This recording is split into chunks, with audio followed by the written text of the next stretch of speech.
अस्सलामुअलैकुम, आदाब, नमस्कार मेरे प्यारे मदरसा आधुनिक टिटवाड़ा शिक्षक साथियों। अब होली बीत चुका है, रमज़ान बिल्कुल सर के ऊपर है, लेकिन रज्जांश नहीं मिलेगा। मार्च का महीना ख़त्म भी हो गया।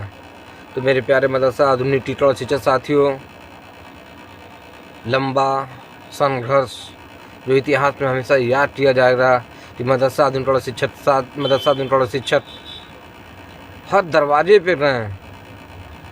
बेचारे 6 सालों से कंटिन्यू मेहनत किए, इसमें कोई दो राय नहीं।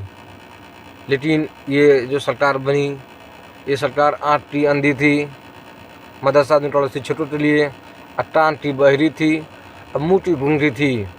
सिर्फ और सिर्फ मदरसा आधुनिक शिक्षकों के लिए हमेशा मुख्यमंत्री से भी मिला गया, प्रधानमंत्री से भी चिट्ठी दिया गया, राजनाथ सिंह को चिट्ठी दिया गया, नंद गोपाल नंदी जी को चिट्ठी दिया गया, लेकिन फिर भी कोई समस्या का समाधान नहीं हुआ। मंत्रालय बदलता चला गया, मदरसा आधुनिक शिक्षक की परेशानी बढ़ती चली गई। लेकिन मेरे प्यारे शिक्षक साथियों, संघर्ष तो बहुत हुआ, लेकिन संघर्ष समय के हिसाब से, चट के हिसाब से नहीं हो पाया, जिसका खमियाजा ये हुआ कि मदरसा आधुनिक टिटवाड़ा सिस्टम ही पूरा चौपट हो गया और बंद हो गया। हम लोग समय के साथ नहीं बदले, हम लोग आपस में एक दूसरे को नीचा दिखाते रहें और आपस में लड़ते रहें, जिसका खमियाजा हम सबको भुगतना पड़ा। तो मेरे प्यारे शिक्षक साथियों, जैसा कि 6 साल से कंटिन्यू लंबा संघर्ष सिकंदर बाबा बेचारे कर रहे हैं, इसमें कोई शक नहीं, लेकिन हम लोग को एक दरवाज़ा न्यायालय का भी हमेशा से तैयार रखना चाहिए था, जो हम लोग न्यायालय पे कभी भरोसा ही नहीं किए, और नतीजा रहा कि हम लोग को मुँह की खानी पड़ी। आज जब मदरसा एडेड वालों को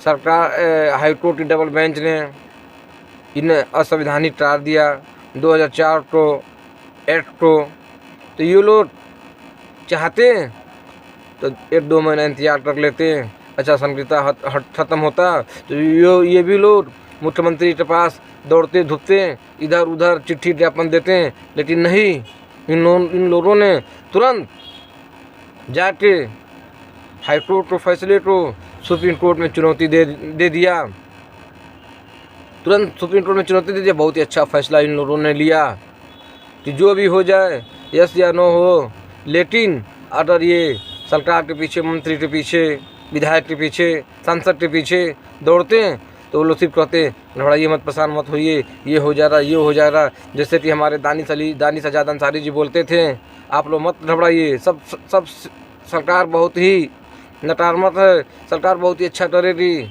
हमेशा दानी सजाद अंसारी जी कहते थे। और ये भी कहते थे हम रज्जांश भी दिलवाएंगे जो आपका बताया चल रहा है, लेकिन कोई कुछ नहीं कर पाएगा। मेरे प्यारे शिक्षक साथियों, ये सरकार मदरसा आधुनिक शिक्षकों के लिए कान की बहरी, आँख की अंधी, मुँह की गूंगी पड़ जाती है जब मदरसा आधुनिक शिक्षक का नाम आता है। तो आज सुप्रीम कोर्ट में एडेड वालों ने 3 रीट दाखिल किए, 3 रीट। एक रीट मदरसा एसोसिएशन की तरफ से पड़ी है, एक रीट मैनेजर की तरफ से पड़ी है, और एक रीट और पड़ी है। तीनों रीट पड़ी है, तीनों रीट का नंबर स्क्रीन पे ये देख लीजिए आप लोग। लेकिन मेरे प्यारे शिक्षक साथियों, ये आखिरी चांस है जो मैं बताने जा रहा हूँ, आखिरी चांस, आखिरी पॉइंट मान के चलिए। इंतजार करने का समय नहीं है कि सरकार बनेगी, अच्छा संहिता खत्म होगा तो फिर हम सरकार के पास दौड़ धूप करेंगे, सरकार से अपनी बात मनवाएंगे। कुछ नहीं हो रहा मेरे प्यारे शिक्षक साथियों, कुछ नहीं हो रहा सरकार से। अगर लड़ाई लड़नी है और हार जीत का फैसला करना है, तो जो मदरसा एसोसिएशन द्वारा सुप्रीम कोर्ट में रीट डाली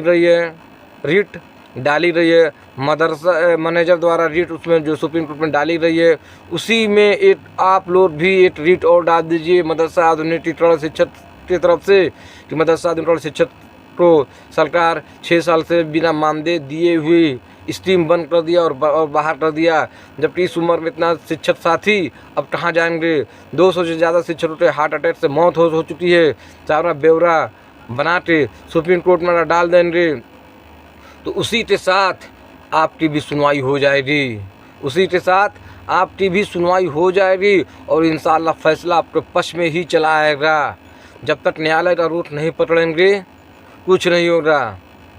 हम शुरू से कहते आ रहे हैं, एक पहला प्राथमिकता न्यायालय की, दूसरा प्राथमिकता सरकार के मंत्री से मिलिए जुलिए। हम इसका विरोधी नहीं कर रहे हैं, लेकिन पहला प्राथमिकता न्यायालय रहता तो इंशाअल्लाह आज बात कुछ और रहती।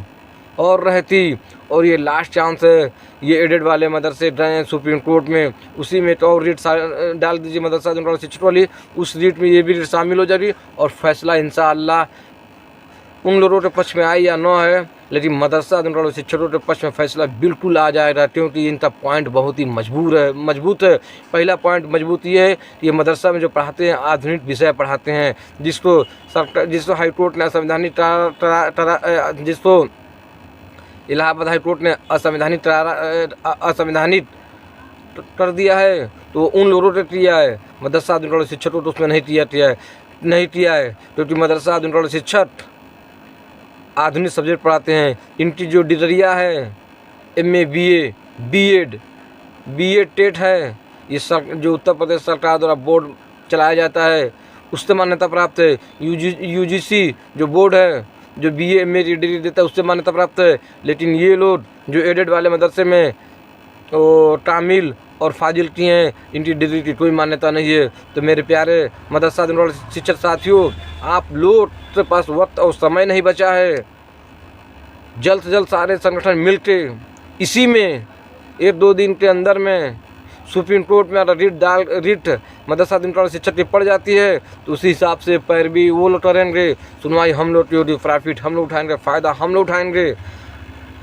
सिर्फ रीट डालना है, रीट डालने के बाद इंशाअल्लाह उसी तरह सुनवाई होगी और फैसला भी मदरसा जनरल शिक्षक के हक में आ जाएगा। समय के हिसाब से, चट्टे के हिसाब से अगर नहीं बदलेंगे, एक ही ढर्रा अपनाएंगे कि सरकार के पास दौड़ते रहेंगे, इससे कुछ नहीं होता मेरे प्यारे शिक्षक साथियों, ऐसा कुछ नहीं होता। पॉलिटिक्स समय के हिसाब से बदलती रहती है, उसी तरह अब समय के हिसाब से भी हम लोग नहीं बदलें, जिसका खमियाजा भुगतना पड़ रहा है। अब हाई कोर्ट सुप्रीम कोर्ट में रीट दाखिल करके उसी एडेड वालों के ही साथ अपनी ही डिमांड रखिए, इंशाअल्लाह बहुत जल्द अच्छा सा फैसला आ जाएगा। अगर मेरी बात आप लोग को अच्छी लगी हो तो ज़्यादा से ज़्यादा वीडियो को शेयर, लाइक और सब्सक्राइब करना ना भूलें। जय हिंद, जय भारत।